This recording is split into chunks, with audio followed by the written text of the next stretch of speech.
안녕하세요. 여러분의 머릿속에 경제 지식을 팍팍 꽂아드리는 경제학 장박사입니다. 자, 오늘은요, 경제학계의 바이블이죠. 바로 미시킨의 화폐와 금융 교재를 가지고 금융시장이라는 게 대체 뭔지, 우리가 이걸 왜 알아야 하는지 아주 그냥 시원하게 파헤쳐 볼 겁니다. 준비되셨죠? 바로 시작합니다. 아, 금융시장, 채권, 주식 이런 단어만 들어도 벌써부터 머리가 지끈지끈 아파오신다고요? 에이, 괜찮아요. 괜찮습니다. 근데요, 오늘 제 설명 딱 듣고 나시면 와, 이 복잡해 보이는 게 완전 내 얘기였구나. 이거 생각보다 재밌네? 하고 무릎을 탁 치시게 될 거예요. 이건 제가 진짜 보장합니다. 자, 그래서 오늘 설명의 제일 중요한 핵심, 결론부터 딱 말씀드릴게요. 금융시장은요, 절대 무슨 도박장처럼 돈 놓고 돈 먹는 그런 곳이 아니에요. 뭐냐면 바로 우리 경제의 심장입니다. 심장. 우리 몸에 피를 구석구석 보내주는 것처럼 돈이라는 피를 경제에서 가장 필요한 곳으로 촥촥 보내주는 아주 중요한 순환계 역할을 한다는 거죠. 오늘 이것만 딱 기억하셔도 진짜 절반은 성공입니다. 자, 그럼 금융시장의 첫 번째 기능부터 한번 볼까요? 제가 이름을 붙여봤는데 바로 돈의 똑똑한 여행길입니다. 과연 금융시장이 어떻게 돈을 이렇게 현명하게 가장 필요한 곳으로 안내하는지 그 여정을 한번 같이 따라가 보시죠. 금융시장의 가장 본질적인 역할, 바로 자금 중개라는 건데요. 말이 좀 딱딱하죠? 이게 뭐냐면 아주 간단해요. 여기 보이는 다리처럼 누군가랑 누군가를 이어주는 역할입니다. 그럼 대체 누구랑 누구를 연결해 준다는 걸까요? 바로 이거예요. 자, 보세요. 한쪽에는 여윳돈, 그러니까 잉여 자금을 가진 사람들이 있어요. 우리처럼 은행에 저축하는 사람들이죠. 그리고 다른 한쪽에는 와, 진짜 기가 막힌 아이디어가 있는데 돈이 없어서 사업을 못하는 사람들이 있는 거예요. 바로 금융시장이 이 둘 사이를 딱 이어주는 겁니다. 그래서 우리가 은행에 넣어둔 그 소중한 돈이 그냥 잠자는 게 아니라 새로운 공장을 짓고 일자리를 만들고 경제를 막 굴러가게 하는 에너지로 변신하는 거죠. 이 연결고리가 없다면요, 돈은 그냥 통장 안에서 계속 잠만 자고 있겠죠. 너무 아깝잖아요. 그리고 이 똑똑한 여행의 결과가 이게 정말 중요합니다. 왜냐하면 돈이 그냥 아무 데나 가는 게 아니라 가장 큰 가치를 만들어낼 수 있는 곳, 가장 생산성이 높은 곳으로 알아서 찾아가기 때문이에요.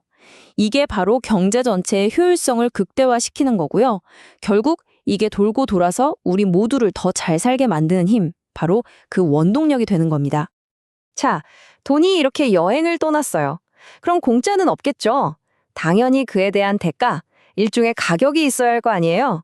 금융시장의 두 번째 핵심 기능이 바로 이거예요. 돈의 가격을 정하는 것. 우리가 시장 가서 사과 한 개에 얼마 이렇게 가격이 정해지잖아요. 똑같아요.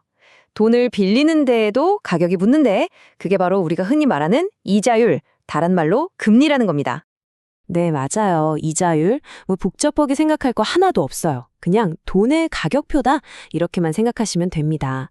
자, 그럼 이 간단한 가격표 하나가 우리 생활을, 우리의 소비와 저축을 어떻게 들었다 놨다 하는지 한번 보실까요?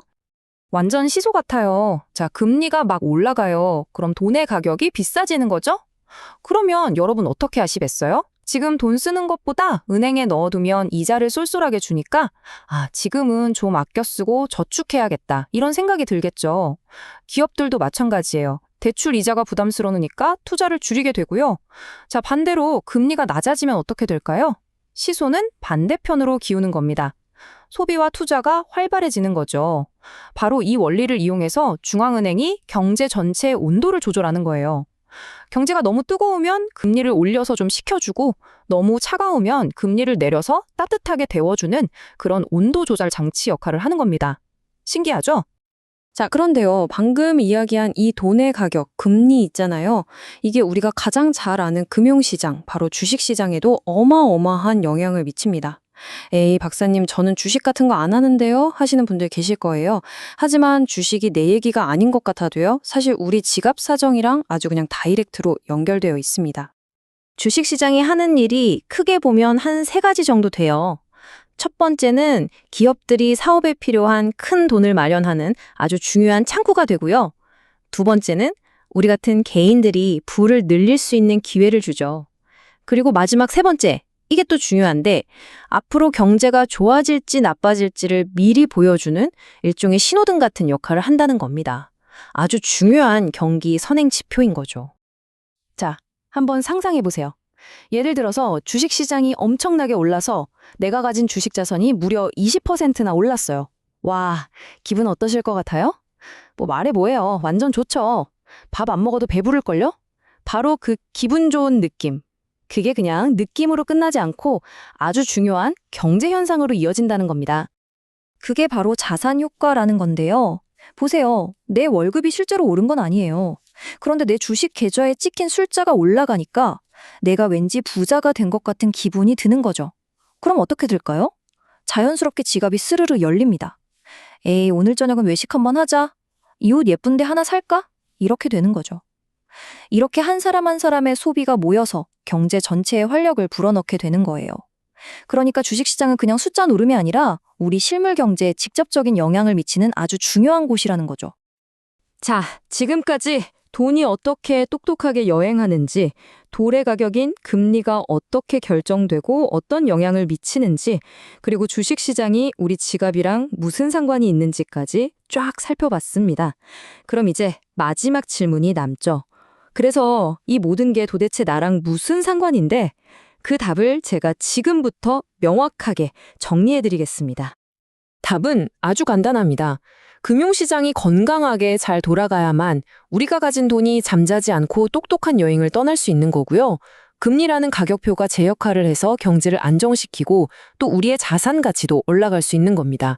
이 모든 것들이 합쳐져서 경제를 성장시키고 그게 결국은 내 돈의 가치를 지켜주는 가장 확실한 방법이라는 거죠. 그러니까 금융시장은 저기 멀리 있는 남의 이야기가 아니라 바로 나의 이야기, 우리 모두의 이야기인 겁니다. 오늘 저와 함께 금융시장의 핵심 기능들을 쭉 훑어봤습니다. 이제 금리가 올랐다, 주가가 내렸다 같은 뉴스를 들으실 때 그냥 스쳐 지나가지 않으실 거죠? 아하, 그래서 내 저축이랑 소비에 이런 영향이 있겠구나 하고 바로 연결해서 생각하게 되실 겁니다. 경제를 보는 눈이 한 뼘 더 성장하신 여러분, 진심으로 축하드립니다.